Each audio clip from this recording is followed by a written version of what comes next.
मैं मानती हूँ मैं बहुत जिद्दी लड़की हूँ, लेकिन मैंने जिंदगी में बहुत सारी मुश्किलों का सामना भी किया है। मैं हर मुश्किल, हर परेशानी हंसकर झेल लेती हूँ, लेकिन मैं किसी भी सूरत इस बच्चे को अपनी जिंदगी में स्वीकार नहीं कर सकती थी। मेरे लिए वो एक बच्चा ही था। कभी कभी हम एक गलत फहमी में होते हैं कि जैसा हम सोचते हैं, जैसा हम चाहेंगे वैसा ही होगा, लेकिन अक्सर चीज इसके बिल्कुल अपोजिट होती है। हमारी सारी प्लानिंग धरी की धरी रह जाती है। हमारे सारे अरमान मिट्टी में मिल जाते हैं। उनमें से कुछ लोग तो इसे तकदीर का फैसला समझकर चुप कर जाते हैं और जैसा होता है वैसा होने देते हैं। लेकिन कुछ मेरे जैसे जिद्दी आदत के लोग भी होते हैं, जो हर हाल में अपनी मनमानी करना जानते हैं, जो अपने आगे किसी की नहीं सुनते। उनके अंदर एक मैं होती है और वो अपनी मैं में ही जीते हैं। मेरी भी सारी प्लानिंग धरी की धरी रह गई थी, लेकिन मुझे और गुस्सा आ रहा था। मैं हर हाल में वो करना चाहती थी जो मैंने सोचा था। एक फैसला तो मेरी मर्जी के खिलाफ हुआ था और सारी जिंदगी मैं इस फैसले की वजह से घुट घुट के नहीं जीना चाहती थी, क्योंकि यह मेरी जिंदगी थी और मैं इसे अपनी मर्जी से जीना चाहती थी। इंसान को जिंदगी एक ही बार मिलती है और इसी तरह मुझे भी एक ही बार मिली थी। मैं इसको गंवाना नहीं चाहती थी, बल्कि इसको पूरे तरीके से अपनी मर्जी के हिसाब से गुजारना चाहती थी। लेकिन ये मुमकिन नहीं हुआ था और इसकी जिम्मेदार मेरी माँ थी। मेरी माँ काफ़ी गुस्से वाले मिजाज की औरत थी और बहुत तेज़ निगाहों की थी। वो अपनी तेज़ नज़र मुझ पर रखती थी। ना उनको मेरा उठना बैठना पसंद था, ना मेरा बोलना चालना, और खासकर मेरी हंसी से तो बहुत अलग किस्म की चिढ़ थी। हर वक्त हर चीज़ के लिए रोक देना कभी कभी मेरे अंदर आग लगा देता था। मैं उनकी इस रोक टोक से बहुत परेशान होती जा रही थी। महसूस होने लगा था कि जैसे मेरी जिंदगी नरक बन गई है, मैं किसी जंजाल में कैद हूँ। ये बहुत अजीब और हैरत की बात थी, लेकिन ये सच भी है कि मैं अपनी ही माँ से सख्त उदास सी हो गई थी। मेरी माँ मेरी जल्द से जल्द शादी करना चाहती थी। अगर उनका बस चलता तो वो आज ही मेरी शादी कर देती और मुझे मेरे घर का कर देती। लेकिन मसला ये था कि हमारे यहाँ खानदान में ही शादियाँ होती हैं। जो खानदान से बाहर शादी करने का सोचता भी है, इसको बिरादरी से अलग कर दिया जाता है। इसकी वजह से मेरी माँ कहीं और भी मेरा रिश्ता नहीं कर सकती थी और खानदान में मेरे जोड़ का कोई भी नहीं था। मैं बहुत खूबसूरत थी, लेकिन जो लड़के थे वो पहले से शादीशुदा थे। मेरी उम्र का कोई नहीं था। बाकी जो लड़के बचे थे वो मुझसे छोटे थे। मेरी माँ बिरादरी में ही मेरा रिश्ता ढूंढ रही थी, लेकिन कोई भी समझ नहीं आ रहा था, जिसकी वजह से मुझ पर वो बिना वजह ही गुस्सा हो जाती थी। कुछ वक्त पहले की बात है, जिस बात को मैंने सबसे छुपा कर रखा हुआ था, मुझे अंदाजा नहीं था वो सबसे पहले मेरी माँ के ही सामने आएगी और मेरे लिए नर्क बन जाएगी। मैं जिससे मोहब्बत करती थी वो पास वाले गांव का था। इसका नाम अमन था। मैं इससे बेइंतहा मोहब्बत करती थी और वो भी मुझसे इतनी ही मोहब्बत करता था। हम दोनों बहुत खुशी खुशी एक दूसरे के साथ थे।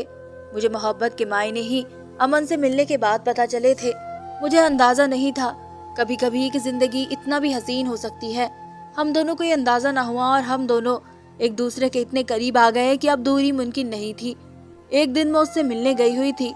मुझे अंदाजा नहीं था मेरी माँ मुझ पर निगरानी कर रही है कि मैं कहाँ आ रही हूँ, कहाँ जा रही हूँ। जिस दिन मैं वक्त निकाल कर अमन से मिलने गई, मुझे जरा अंदाजा नहीं था कि माँ पीछे आ जाएगी और हमें दबोच लेंगी। वो मुझे उधर से ही मारती हुई लाइन थी। उन्होंने घर लाकर मेरा हाल बुरा कर दिया था। मैंने जिंदगी में इतनी मार कभी भी नहीं खाई होगी जितनी उस दिन खाई थी। उन्होंने इस दिन ही फैसला ले लिया था वो मेरी शादी उसी महीने में ही करवाएगी। अब वो मुझसे भले उम्र में कई साल बड़ा हो या कई साल छोटा हो, लेकिन शादी इसी महीने ही होगी। मैं बहुत तेज चीखी चिल्लाई। मैंने शायद ही अपनी जिंदगी में कभी अपनी माँ से इतनी ऊंची आवाज में बात की हो। मैं उनके सामने निगाह नहीं उठा पाती थी। आज मैं उनके सामने खड़ी होकर अपनी मोहब्बत के लिए चीख रही थी। उनका गुस्सा 7वें आसमान पर पहुंचा हुआ था। उन्होंने गुस्से की वजह से मेरे मुंह पर एक जोरदार थप्पड़ मारा और गुस्से से गरज कर बोली, मैं तुम्हारी शादी किसी भी हाल में इस आवारा और 2 नंबर के लड़के के साथ नहीं करवाऊंगी। तुम्हारी शादी हर हाल में खानदान के अंदर होगी। खानदान से बाहर मैं तुम्हारी शादी किसी कीमत पर नहीं होने दूंगी। लेकिन मैंने उनसे कहा, क्या आप कोई रिश्ता ढूंढ के दिखाएं मुझे? खानदान में तो मेरे जोड़ का कोई दिखता ही नहीं है। मेरा कोई उम्र का है ही नहीं। जो बड़े लड़के हैं उन सब की शादी हो चुकी है और जो बचे हैं वो मुझसे उम्र में छोटे हैं। मेरी माँ को मेरी जिद बिल्कुल भी पसंद नहीं आई थी। 2 दिन तक वो इस मामले पर सोच विचार करती रही और अगले 2 दिन के बाद उन्होंने मेरे चाचा के 14 साल के बेटे से मेरी जबरदस्ती शादी करवा दी। हमारी फैमिली और हमारे चाचा की फैमिली, हम एक ही घर में रहते थे। हमारे गांव का यही सिस्टम था। सब लोग मिलजुल के रहते थे। मेरी माँ की बात सुनकर और उनका फैसला सुनकर मैं गुस्से से पागल हो रही थी। मैंने अपनी माँ को कहा था कि मैं हरगिज इस 14 साल के लड़के से शादी नहीं करूंगी। मैं मरना जरूर पसंद करूंगी, लेकिन ये शादी किसी तौर पर नहीं करूंगी। हालांकि मैं भी कोई इतनी खास बड़ी नहीं थी। मेरी उम्र भी तकरीबन 18 साल की थी। वो मुझसे उम्र में 4-5 साल ही छोटा होगा।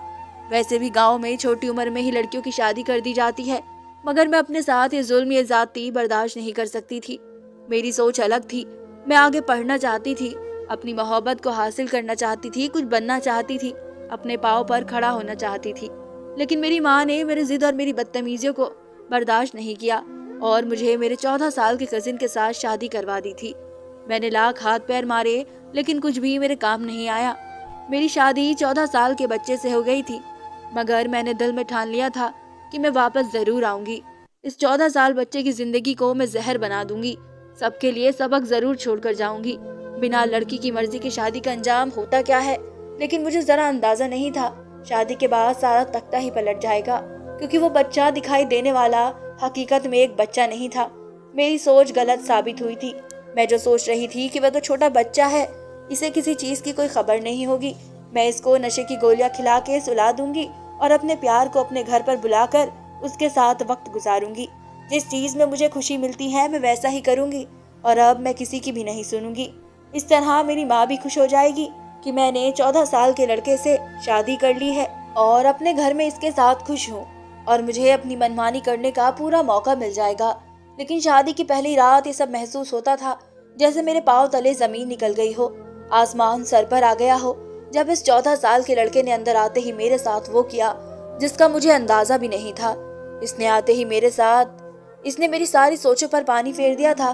जिसे मैं बच्चा समझ रही थी वह तो मुझसे भी 4 हाथ आगे निकला। मैं सिमटी सहमी सी एक जगह पर बैठी हुई थी और वो एक समझदार मर्द की तरह खड़ा हुआ था। उसे देखकर मुझे हैरत हो रही थी कि 14 साल लड़के को उन बातों के बारे में कैसे इतना पता है।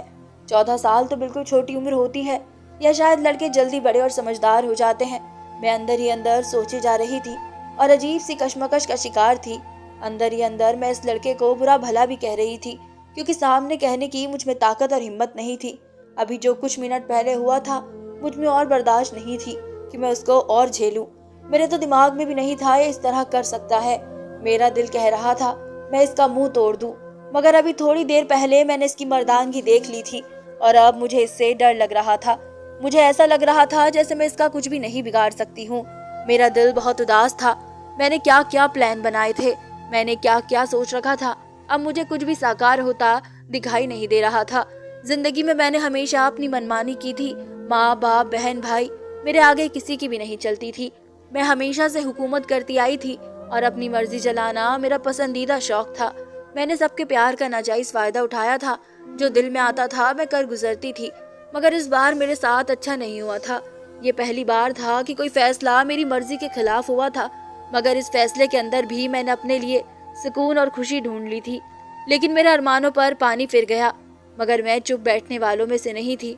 मेरे सर पर अमन के इश्क का भूत सवार था और मुझे अब वो दिखाई नहीं देता था। अगर एक दिन मैं इसे देख ना लूं तो मुझे सुकून चैन नहीं मिलता था। मैं ऐसे तड़पती थी जैसे मछली बगैर पानी के तड़पती है। मेरी ये मोहब्बत जवानी की थी। मैंने शुरू में कोशिश भी की खुद को राजी करने के लिए, पर यह मुमकिन नहीं था। शादी के बाद मुझे एक कमरे से दूसरे कमरे में शिफ्ट कर दिया गया था, क्योंकि हम लोग एक घर में ही रहते थे।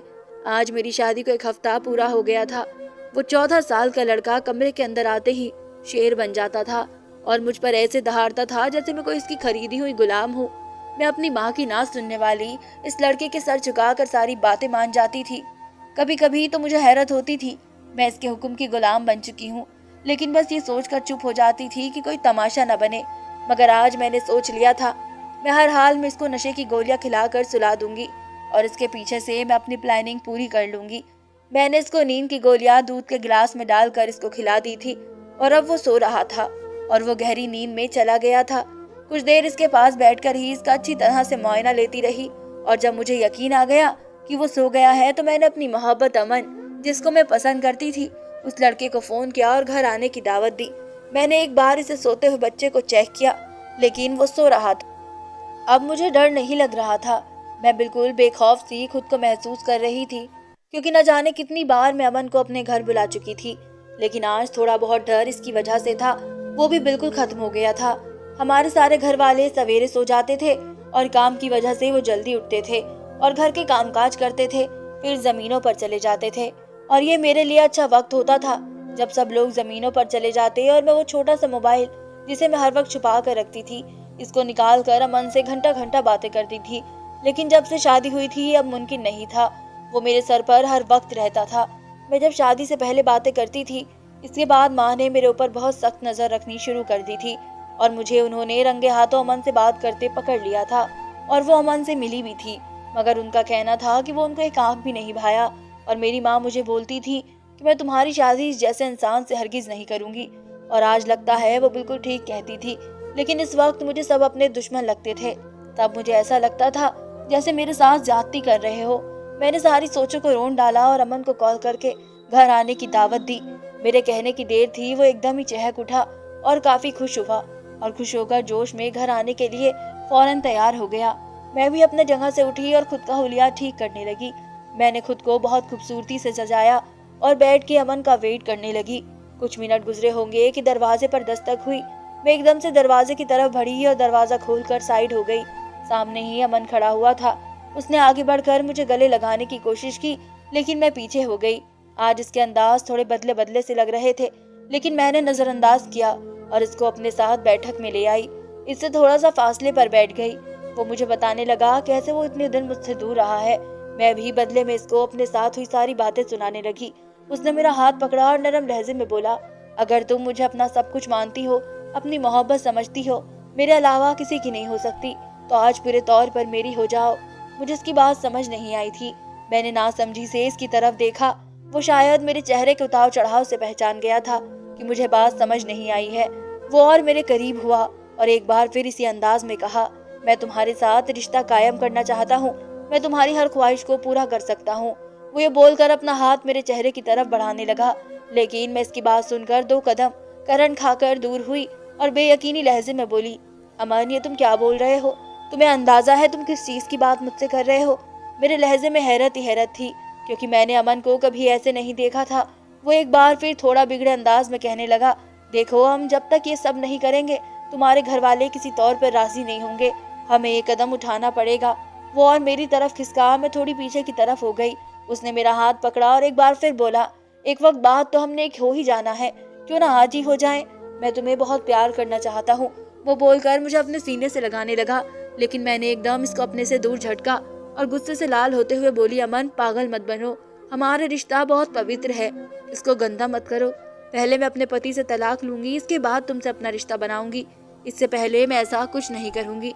मैंने चिढ़कर कहा। इसने जैसे मेरी बात को नजरअंदाज किया और मेरे करीब आने लगा। इसके हाथ अपनी शर्ट के बटन पर थे और दूसरा हाथ वो मेरे दुपट्टे की तरफ बढ़ाने लगा था। मैं एकदम ही डर गई थी। मैं कितनी भी समझदार और तेज थी, लेकिन थी तो एक लड़की ही। जब बात इज्जत की आई तो मैं एकदम डर से पीली पड़ गई थी। मैंने डर कर अपने चेहरे पर दोनों हाथ रख लिए थे और डर से कांप सी गई थी। लेकिन एकदम एक धड़म की आवाज पर मैंने चेहरे से हाथ हटाकर देखा तो सामने ही मेरा 14 साल पति हाथ में एक डंडा थामे खड़ा था, जो उसने जोर से अमन की पीठ पर मारा था, जिसके बदले वो लड़खड़ा कर नीचे जमीन पर गिर गया था। मैंने हैरानी और बेयकीनी निगाहों से देखा था। इसको तो मैं खुद अपने हाथों से नींद की गोलियां देकर आई थी, फिर ये कैसे यहाँ मौजूद हो सकता था? अमन हड़बड़ा कर उठने लगा, लेकिन मेरे पति ने एक बार फिर पूरी ताकत से एक और डंडा उसके पांव पर मार दिया और एक के बाद एक डंडे मारता गया।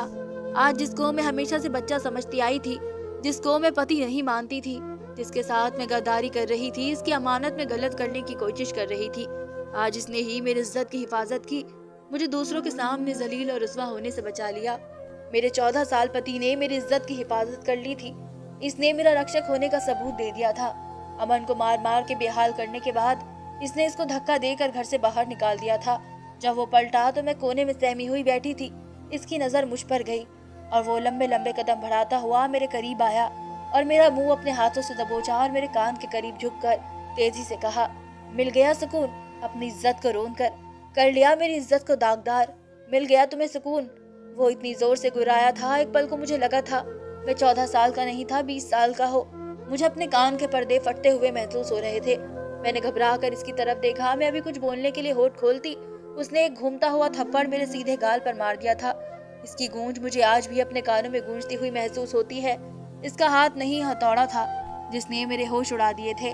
मैंने बेयकीनी से गाल पर हाथ रखा। वो थप्पड़ मारने के बाद भी सुकून में नहीं आया था।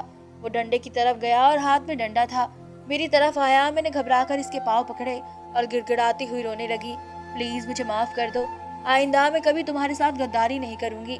हमेशा तुम्हारी इज्जत की हिफाजत करूंगी। जैसा तुम कहते आए हो वैसा करूंगी। तुम्हारी हर बात मानूंगी। प्लीज मुझे मारो मत। मैं इसकी मिन्नतें करने पर आ गई थी, क्योंकि इस वक्त इसकी आंखों में खून सवार था और मुझे मरने का कोई शौक नहीं था। इसने मुझे एक खूंखार निगाह से देखा और मुझे बाजू से पकड़कर कमरे में धकेल कर बाहर से दरवाजा लॉक कर दिया।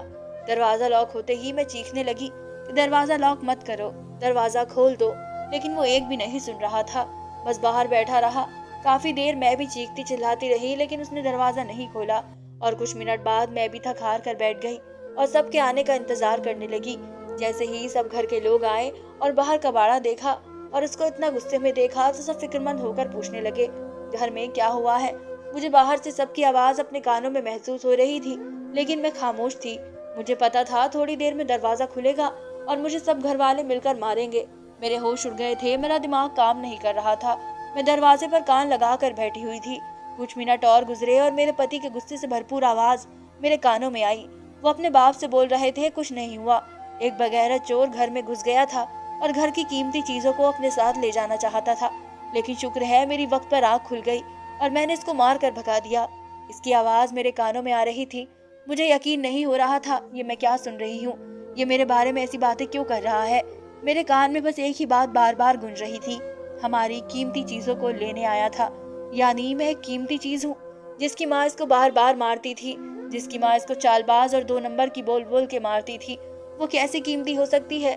उसने मेरी हिफाजत की, मेरी इज्जत की परवाह करते हुए सारे घर वालों के सामने मेरा राज नहीं खोला। मेरी हरकत पर वो पर्दा डाल गया था। मुझे यकीन नहीं आ रहा था ये वही मेरा 14 साल का पति है जो मुझ पर इतने हुक्म चलाने की कोशिश करता आया है, मुझे बिना वजह जलील पर जलील करता आया है। और आज इसने मेरा रक्षक बनकर मेरी इज्जत की हिफाजत की और मेरा मान भी घर वालों के सामने नहीं तोड़ा। सब कुछ खुद ही हैंडल कर लिया।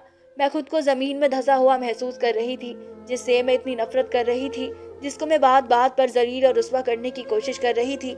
इसने ही मेरी इज्जत की हिफाजत की और घर वालों के सामने मेरा मान भी बरकरार रखा। यही एक बात मेरे दिमाग में बार बार गर्दिश कर रही थी। मैं रोती रोती एकदम ही अपने रफ से माफी मांगने लगी थी। मेरे हाथ पांव कांप रहे थे। मैं हजारों कतार रोई जा रही थी। आज मेरी आंखें खुल गई थी। पति पत्नी का रिश्ता ही अपना होता है और गैर मर्द गैरी होता है। आज मुझे ये बातें, चीज, ये सब कुछ समझ आ रही थी। मैं काफी देर ऐसे ही रोती रही और फिर मैं अपने पति का इंतजार करने लगी और आज मैं उनके लिए तैयार भी हुई थी। वो तकरीबन शाम के वक्त कमरे में दाखिल हुए। मैंने नोट किया था उनके माथे पर बल अभी भी थे। वो सीधे जाकर बेड पर बैठ गए। इसने मुझे एक बार भी नहीं देखा था। मैंने आंखों में आई नमी को कहीं अंदर ही उतारा था और कदम उनकी तरफ बढ़ाए थे और बहुत अच्छे लहजे में उनसे बोली कि आप मुझसे अभी भी नाराज हैं। इसने अभी तक मुझे नहीं देखा था। वो सामने वाली दीवार को देखने में बिजी था। मैं बिना कुछ सोचे समझे बेड से नीचे बैठी और अपने कांपते हुए हाथ इसके पाँव पर रखे। इसने चौंक कर मेरी तरफ देखा। मेरे आंसू आंखों से सैलाब की तरह बह रहे थे और मेरे लहजे में भी लड़खड़ाहट थी। प्लीज मुझे माफ कर दो। मुझे समझ आ गई है पति के रिश्ते से बढ़कर कोई नहीं होता है। मैं जानती हूँ मेरी गलती ऐसी है जिसकी कोई माफी नहीं होनी चाहिए, लेकिन प्लीज बस ये एक गलती समझकर माफ कर दो। मैं इसके पाँव में गिड़गिड़ा रही थी और वह मुझे बेयकीनी निगाहों से देख रहा था। मैंने रोते रोते अपना माथा इसके पाँव पर रख दिया। चंद मिनट बाद जैसे वो होश में लौटा था और उसने करीब होकर मेरे सर पर अपना एक हाथ रखा और नरमी से बोला, चुप हो जाओ। गलती सबसे होती है, लेकिन जो गलती को मान ले और माफी मांग ले वो बड़ा होता है। मैं तुमसे ना ही नाराज हूँ, अब ना ही गुस्सा हूँ। आओ ऊपर आ जाओ, नीचे जमीन पर नहीं बैठो। इसके लहजे में अपनापन देखकर मेरी आंखों से आंसू गिर पड़े थे। मेरा उसने हाथ पकड़कर अपने पास बैठाया और मुझसे नरम लहजे में बोला, आइंदा कभी ये गलती नहीं करना, हर बार माफी नहीं मिलेगी। और अब मैं अपने पति के साथ खुशी खुशी रहने लगी हूँ। धन्यवाद दोस्तों।